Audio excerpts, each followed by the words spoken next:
اعوذ باللہ من الشیطان الرجیم بسم اللہ الرحمن الرحیم اولما اصابتکم مصیبۃ قد اصبتم مثلیہا قلتم انا ھذا قل هو من عند انفسکم ان اللہ علی کل شیء قدیر۔ صدق اللہ العظیم۔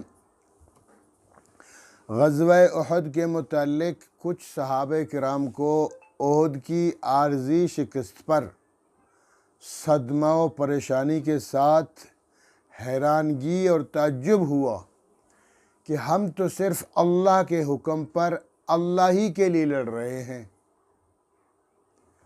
ہمارے اندر خود حبیب خدا حضرت خاتم النبیین رسول اکرم حضرت محمد صلی اللہ تعالیٰ علیہ وسلم بھی بنفس نفیس تشریف فرما ہے، موجود ہیں، اور ہمارا مقصد بھی بہت اعلیٰ ہے کہ ہم صرف اخلاص کے ساتھ اللہ کے دین کی سربلندی کے لیے لڑ رہے ہیں۔ تو پھر یہ شکست کیسے ہوئی؟ تو پھر ہمیں ہزیمت کیوں اٹھانی پڑی؟ تو پھر ہمارے یہ 70 ہیروز کیوں شہید ہو گئے؟ تو ان آیات میں اللہ رب العالمین نے، اللہ سبحانہ و تعالی نے اس تعجب اور حیرانگی کا جواب عطا فرمایا، اور اس جواب کی مختلف وجوہات بیان فرمائی۔ نمبر 1 کہ میرے نبی کے جانثاروں، اس شکست کی وجہ، سب سے بڑی وجہ تمہاری غلطی ہے، تمہاری لغزش ہے، تمہاری اجتہادی غلطی ہے، خطا ہے کہ اللہ کے رسول نے گھاٹی پر تمہیں رکھا تھا جو 50 تیر اندازوں کو، اور فرمایا تھا کہ یہاں سے ہٹنا نہیں ہے، لیکن شروع میں جو فتح نصیب ہوئی تو انہوں نے دیکھا کہ فتح تو ہو گئی ہے، ابھی چلو نیچے آتے ہیں۔ تو ان میں اختلاف ہوا کہ اللہ کے رسول نے منع فرمایا، تو اکثر نے کہا کہ بھئی اللہ کے رسول نے تو اس وقت کا کہا تھا کہ جب اب جنگ ختم، کافر تو بھاگ گئے، ہم نیچے چڑھتے ہیں۔ تو نیچے آئے اور کفار پیچھے سے آ گئے اور حملہ کر دیا۔ تو دیکھیں اللہ فرماتے ہیں کہ میرے نبی کے صحابہ اور جانثاروں، غلطی تمہاری اپنی ہے، یہ شکست تمہیں اس وجہ سے اٹھانی پڑی۔ بدر میں کوئی غلطی نہیں کی تھی، کوئی لغزش نہیں ہوئی تھی، تو وہاں 70 کفار کو مار دیا گیا اور 70 کفار کو قیدی بنا لیا گیا، اور ان کا ٹھیک ٹھاک مال غنیمت ہاتھ آیا، اور باقی وہ دم دبا کے بھاگ گئے۔ یہاں غلطی ہوئی تو اس غلطی کی پاداش میں تمہیں اللہ رب العالمین نے ایک قسم کی سزا دے دی، تاکہ تم سدھر جاؤ اور آئندہ کے لیے غلطی نہ کرو۔ ایک وجہ یہ تھی، اور دوسری وجہ یہ کہ دیکھو غزوہ بدر میں جب کفار 70 کو مار دیا گیا اور 70 کفار کو قیدی بنا لیا گیا، اور ان قیدیوں کو اٹھا کے مدینہ طیبہ لایا گیا، یہاں صحابہ کرام نے میٹنگ کر لی بشمول رسول پاک صلی اللہ علیہ وسلم کے کہ ان کے ساتھ کیا کرنا چاہیے۔ 3 رائے وہاں سامنے آئی۔ ایک یہ ہے کہ ان کو چھوڑ دیا جائے، دوسری رائے یہ تھی کہ ان کو مار دیا جائے، قتل کر دیا جائے، اور تیسری رائے تھی کہ نہیں، ان کو چھوڑ تو دیا جائے، نہ مارا جائے، لیکن اسے فدیہ لیا جائے۔ اس میں یہ فائدہ ہے کہ ہماری حالت کچھ کمزور ہے، مالی حالت کمزور ہے، معیشت ہماری اچھی ہو جائے گی اگر ان سے ہم پیسے لیں گے، فدیہ لے کے ان کو رہا کر دیں گے۔ تو اس رائے پر اکثریت کا مشورہ ہوا بشمول پیغمبر اسلام صلی اللہ تعالی وسلم کا۔ تو اللہ رب العالمین نے فرمایا کہ دیکھو میری رائے تو نہیں تھی، میں نے تم سے اس وقت بھی کہا تھا کہ دیکھو جیسے حضرت عمر نے مشورہ دیا ہے، عمر نے رائے دی ہے، وہی رائے ٹھیک ہے کہ ان کو قتل کر دیا جائے، اور تم لوگوں نے کہا نہیں ہم ان سے فدیہ لے لیں گے۔ تو اللہ تعالیٰ فرماتے ہیں میں نے کہا بھی تھا کہ اگر فدیہ لوگے تو اگلے سال اگلی جنگ میں تم اپنے 70 ہیروز کھو بیٹھو گے، وہ شہید کر دیے جائیں گے۔ تو تم لوگوں نے کہا تو شہادت تو ایک خوش نصیبی ہے، شہادت تو ایک سعادت ہے، اگر 70 صحابہ کرام شہید ہو جائیں گے ہم میں سے تو کوئی بات نہیں، یہ تو ایک اعلیٰ درجہ ہے شہادت۔ تو بس ابھی 70 تمہارے شہید ہو گئے نا، تو کوئی ایسی بات نہیں، اس میں تعجب کرنے کی کوئی ضرورت نہیں۔ مطمئن رہو، اطمینان رکھو۔ اگر ابتدائی فتح ہوئی تھی تمہاری، درمیان میں شکست ہو گئی، آخری فتح پھر تمہاری ہو جائے گی۔ یہ دوسری وجہ۔ اور ایک تیسری وجہ ہے کہ تمہیں آئندہ کے لیے سبق ہے، یہ ایک امتحان تھا تمہارے لیے، ایک بہت بڑا سبق تھا کہ دیکھو تم اللہ اور اللہ کے رسول صلی اللہ تعالی وسلم کی رائے کے خلاف کوئی رائے نہیں دے سکتے ہو، تم اپنی عقل کو دین کے خلاف نہیں دوڑا سکتے ہو۔ تم ظاہری طور پر اگر دیکھ بھی رہے ہو کہ ہمیں اس میں کامیابی ہے، لیکن جو حقیقت میں اللہ بتا رہے ہیں، اللہ کے رسول فرما رہے ہیں، تو اسی میں کامیابی ہے۔ تو لہٰذا آئندہ کبھی بھی کوشش کرنا کہ غلطی سرزد نہ ہو۔ تو یہ آئندہ کے لیے سبق بھی ہے تمہارے لیے، اور صحابہ کرام نے سبق حاصل کر لیا آئندہ کے لیے۔ یہ تیسری وجہ تھی۔ اور چوتھی وجہ یہ ہے کہ اللہ رب العالمین تم کو پرکھنا چاہتا تھا کہ تمہارے اندر مخلص کون کون ہیں اور منافق کون کون ہیں، کیونکہ عبداللہ بن ابی بن سلول کے بہت سارے منافقین جو خود غرض تھے، ان میں سے کچھ لوگ لالچ کے طور پر آتے تھے کہ جب ان کو پتہ تھا کہ مسلمانوں کی فتح ہوتی ہے، بعد میں مال غنیمت ملتا ہے اور ہمیں اس میں حصہ ملتا ہے، اس وجہ سے شامل ہوتے تھے، اور کچھ اس وجہ سے کہ ہمارے کفر کو، بغض کو ہم اس کو چھپا لیں، اور کچھ منافق وہ ہوتے تھے کہ وہ سازشی طور پر آتے تھے کہ بھئی ان کی باتوں کو آؤٹ کریں گے اور ان کی رازوں کو ظاہر کر دیں گے، اس وجہ سے۔ تو اللہ تعالیٰ فرماتے ہیں کہ میں نے تمہیں شکست اس لیے دی، تم پر مصیبت اللہ دی، تاکہ تمہیں آزمایا جا سکے کہ تمہارے اندر مخلص کون ہے اور منافق کون ہے۔ منافقوں کا پتہ چل گیا، وہ سارے منافق ٹھیک ہو گیا۔ تو ایک وجہ یہ چوتھی وجہ تھی۔ اور اگر ایک اور وجہ بھی ہے، پانچویں وجہ ہے کہ دیکھو تمہیں اگر تکلیف پہنچی ہے، انہی آیت میں سب کچھ پڑھیں گے، تمہیں اگر تکلیف پہنچی ہے تو کوئی بات نہیں، ان کو بھی تو پہنچی ہے۔ پچھلے سال تم نے ان کو تکلیف دی، بلکہ جتنی تکلیف تمہیں ملی ہے اس سے دگنی تکلیف تم نے ان کو دی ہے۔ انہوں نے تو صرف تمہارے 70 ہیروز مار دیے، شہید کر دیے، اور یہ شہیدوں کے ڈائریکٹ جنت چلے گئے۔ ان کی اگر 70 مار دیے گئے ہیں تو ڈائریکٹ جہنم چلے گئے ہیں، اور وہ بڑے بڑے سردار تھے اکثر، اور تمہارا تو کوئی قیدی نہیں ہوا، تم نے تو ان کے 70 پکڑے بھی تھے، قیدی بھی بنا لیے تھے، پھر ان سے فدیہ لے کر چھوڑ دیا تھا ادھر، تو تم نے ان کو زیادہ تکلیف پہنچائی ہے۔ اگر تمہیں تکلیف پہنچی ہے تو تم نے ان کو دگنی تکلیف دی ہوئی ہے، تو تعجب کرنے کی کوئی ضرورت نہیں ہے۔ اسی طرح ایک چھٹی وجہ بھی ہے کہ دیکھو دوست مصیبت کے وقت دوست کی پہچان ہوتی ہے۔ خوشی میں تو ہر کوئی دوست ہے، خوشی میں تو ہر کوئی کہتا ہے میں دوست ہوں، جب مصیبت آتی ہے اس وقت دوستی کا پتہ چلتا ہے کہ یہ واقعتاً دوست ہے یا کہ نہیں ہے۔ تو اللہ تعالیٰ فرماتے ہیں میں نے تمہیں آزمایا، تمہاری دوستی پرکھی، اور تم لوگ نکھر کے سامنے آ گئے، تم اچھے تھے، اور تمہارے اندر جو منافقین تھے وہ نکل گئے، پتہ چل گیا۔ تو ان وجوہات کی بنیاد پر اللہ تعالیٰ فرماتے ہیں تمہیں ظاہری طور پر وقتی طور پر شکست ہوئی ہے، تو اس میں تعجب کرنے کی کوئی ضرورت نہیں ہے۔ اس لیے فرمایا اولما اصابتکم مصیبہ، کیا جب تمہیں مصیبت پہنچی تھی، اولما کیا جب اصابتکم پہنچی تھی تمہیں مصیبتن ایک مصیبت، ایک مشکل پہنچی، قد اصبتم مثلہا تو تم نے پہنچائی ہے ایسی مصیبت، مثلہا ڈبل، اس کی ڈبل مصیبت، اس کی ڈبل تکلیف تم نے ان کو دی۔ اگر تمہیں تکلیف پہنچی ہے تو تم نے ان کو ڈبل تکلیف دی ہوئی ہے۔ تو انہوں نے تمہارے 70 مارے، تم نے بھی ان کے 70 مارے تھے، اور ان کے 70 قیدی بھی بنا لیے تھے، پھر ان کا فدیہ بھی لیا تھا، تو ڈبل ہو گیا نا۔ قلتم انا ھذا، کہ تم میں سے کچھ تعجب کرنے لگے، قلتم کہنے لگے انا ھذا، یہ مصیبت کیسے آئی، جب ہم مخلص بھی ہیں، جب ہم اللہ کی خاطر بھی لڑ رہے ہیں، جب اللہ کے رسول بھی ہمارے اندر موجود ہیں، تو یہ مصیبت کہاں سے آئی؟ تو قل میرے پیغمبر آپ ان سے کہہ دیجئے، اپنے جان نثاروں سے کہہ دیجئے، ہوا من عند انفسکم، میں تمہاری اپنی وجہ سے، کہ تم لوگوں نے غلطی کی، ایک خطا ہوئی، ایک تم سے اجتہادی گناہ ہوا تو اس وجہ سے کیوں وہ نیچے آئے تھے؟ ہاں اس وجہ سے ان انفسکم تمہاری اپنی جانوں کی وجہ سے، اپنی رائے کے مطابق۔ ان اللہ علی کل شیء قدیر، بے شک اللہ ہر چیز پہ قدرت رکھتا ہے۔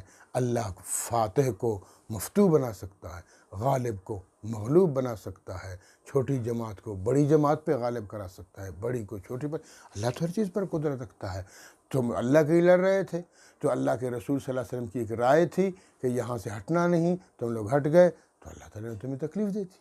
کیوں میرے رسول صلی اللہ علیہ وسلم کی رائے کے مطابق نہیں چلے؟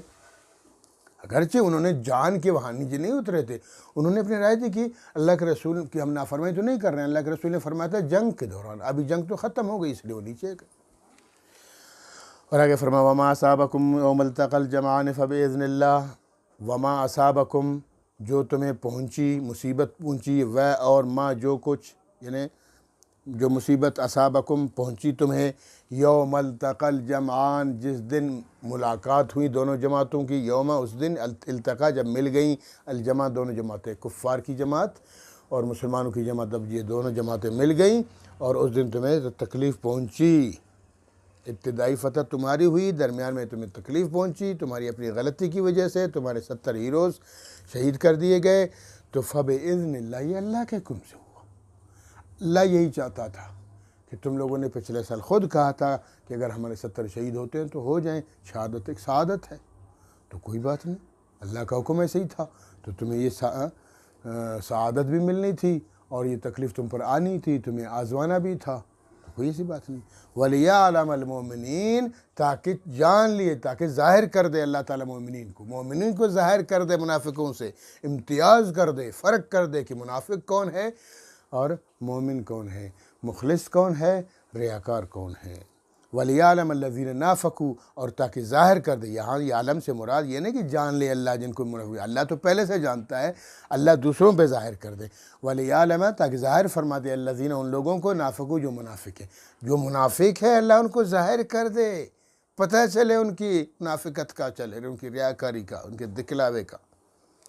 وَقِيلَ لَهُمْ تَعَالَوْا، جب ان سے تم کہتے تھے، قیلہ جب کہا گیا تھا، لہم ان سے، منافقوں سے کہا گیا تھا، تعالو آؤ نا، آؤ، قاتلوا فی سبیل اللہ، ہمارے ساتھ مل کر اللہ کی خاطر لڑو نا، جہاد کرو، آؤ۔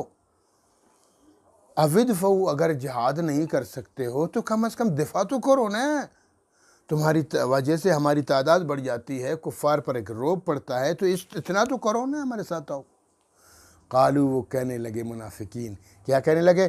لو نعلم، اگر ہم جانتے ہوتے، اگر ہم جان چکے ہوتے، قتالا، جہاد کو، لڑائی کو، کہ یہ واقعی یہ لڑائی ہے، ڈھنگ کی لڑائی ہے، یہ تو ڈھنگ کی لڑائی ہے ہی نہیں، تم سینکڑوں میں ہو، وہ ہزاروں میں ہیں، تمہارے پاس اسلحہ کم ہے، ان کے پاس بہت زیادہ ہے، اور تمہارا صرف یہ مسلمان ہی لوگ ہیں، ادھر سے سارے قبائل جمع ہو چکے ہیں، تو یہ ڈھنگ کی لڑائی ہمیں نہیں لگتی ہے، یہ تو ایک قسم کی خودکشی ہے، ہم اس لیے نہیں آتے۔ دیکھو یہ منافقین ہیں۔ اللہ کے جو ماننے والے ہیں، جان نثار جو ہوتے ہیں، وہ اللہ پر مکمل یقین رکھتے ہیں، اعتماد رکھتے ہیں کہ اللہ نے کہا نکلو تو نکلو، میں تمہارے ساتھ مدد کروں گا، تو اللہ کا وعدہ سچا ہے۔ منافقوں کی طرح نہیں کہ منافق کہتے ہیں کہ دیکھو کہ تو ہم اگر اس کو ڈھنگ کی لڑائی سمجھتے تو ہم تمہارے ساتھ آتے۔ قالو، کہنے لگے، لو نعلم، اگر ہمیں پتہ ہوتا کہ تعالیٰ کہ یہ کوئی ڈھنگ کی لڑائی ہے تو لاتبعناکم، تو ہم ضرور تمہارا اتباع کرتے، تمہاری تابعداری کرتے، تمہارے ساتھ آتے۔ تو اللہ فرماتے ہم للکفر یومئذ اقرب منہم للایمان، یہ لوگ کفر میں یومئذ اس دن اقرب و قریب تھے، منہم ان میں سے للایمان، ایمان۔ دیکھو وہ اللہ کے رسول کے پاس آیا کرتے تھے، مسجد نبوی میں بیٹھا کرتے تھے، رسول پاک صلی اللہ علیہ وسلم کی صحبت یافتہ ہوتے تھے، اور وہ قریب تھا کہ وہ سچے دل سے ایمان لے آتے، لیکن واپس جاتے منافقوں میں، کفار میں، پھر کہتے نہیں، پھر کافر۔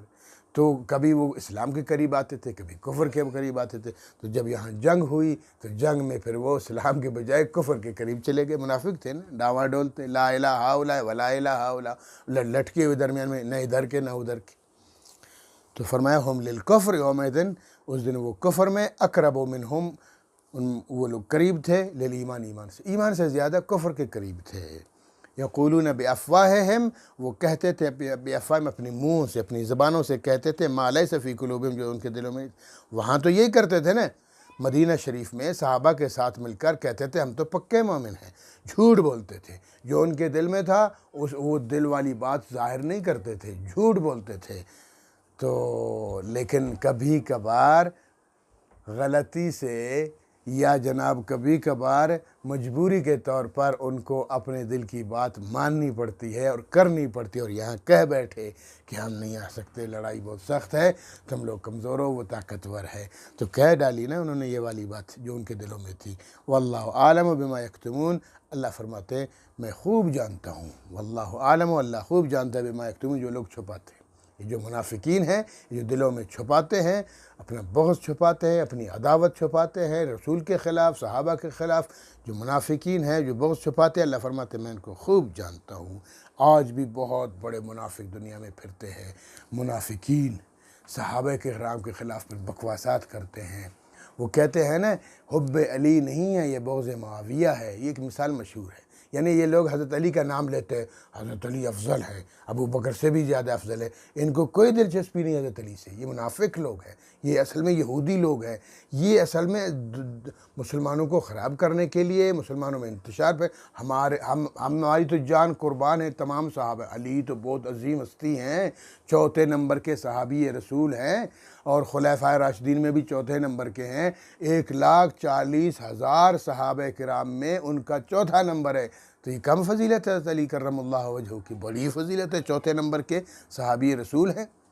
لیکن اس پر بھی یہ لوگ ہم مسلمانوں کو الجھانے کے لیے، نہیں ابو بکر افضل البشر بعد الانبیاء نہیں ہے، افضل البشر بعد الانبیاء علی ہے، علی پر بھی ہماری جان قربان ہے، وہ عظیم انسان ہے۔ لیکن جو مقام ابو بکر صدیق رضی اللہ تعالیٰ عنہ کا ہے، جو عزت و مرتبہ ان کا ہے، جو شان و شوکت اللہ کے رسول نے ان کو دی ہے، وہ کسی اور کو نہیں ملی ہے۔ وہ چاہے بکواس کرتے پھرے، اب اس طرح کی باتیں کرتے ہیں الجھانے کے لیے کہ تاکہ صحابہ حضرت ابو بکر صدیق کے خلاف دل میں، حضرت ابو بکر صدیق ہمارا ایمان ہے، ہمارے جان کا ٹکڑا ہے، وہ چاہے جتنے بھی بکواس کرتے پھریں۔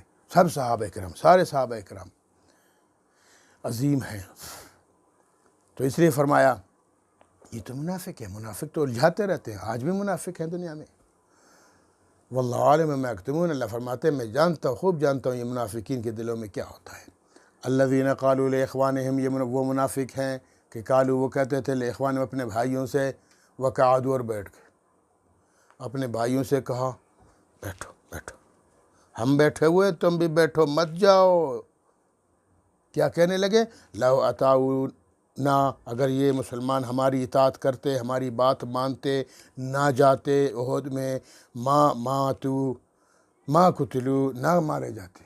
دیکھو وہ بھائی مارنا تو وہ تو اللہ کی طرف سے ان کی موت لکھی ہوئی تھی، صحابہ کرام کی، وہ 70 صحابہ کرام کی، 70 ہیروز کی، اللہ نے ان کو سعادت عطا فرمائی۔ کل میرے پیغمبر ان کو کہہ دیجیے، ان منافقین سے کہہ دیجیے فَادْرَوْا عَنْ أَنفُسِكُمُ الْمَوْتِ، اگر تم اتنے ڈرپوک ہو، ذلیل ہو، تو پھر روک لو اپنے آپ سے موت کو، ہٹا لو اپنے آپ سے موت کو۔ موت کو ہٹا سکتے ہو؟ وہ تمہیں کیا پتہ تمہاری موت کب ہے؟ وہ تو اللہ نے اپنی تقدیر میں لکھ دیا، ہر بندے کی موت لکھی ہوئی ہے۔ تو جب موت لکھی ہوئی ہے، اور یہ بھی اٹل ہے کہ موت وقت سے پہلے بھی نہیں آتی، وقت کے بعد بھی نہیں آتی، جو موت کا وقت مقرر ہے تو اس وقت موت آتی ہے، تو پھر جہاد میں جانے سے، گریز کرنے سے، بھاگنے سے کیا فائدہ ہے؟ تو جاؤ نا، جہاد کرو۔ تو منافقین سے اللہ فرماتے ہیں کل فادروا عن انفسکم الموت، ہٹا لو اپنے آپ سے موت کو، ہٹا سکتے ہو، روک سکتے ہو موت کو، ان کنتم صادقین، اگر تم سچے ہو۔ اگر تم سچے ہو تو موت کو روک لو، تمہاری بات غلط ہے۔ جنگ میں جانے سے، جہاد میں جانے سے انسان تھوڑا ہی مرنے جاتا ہے، وہ تو مارنے جا رہا ہے۔ وہ اگر اس کی موت اللہ نے لکھ دی ہے تو شہادت نصیب ہو جائے گی، یہ تو سعادت ہے۔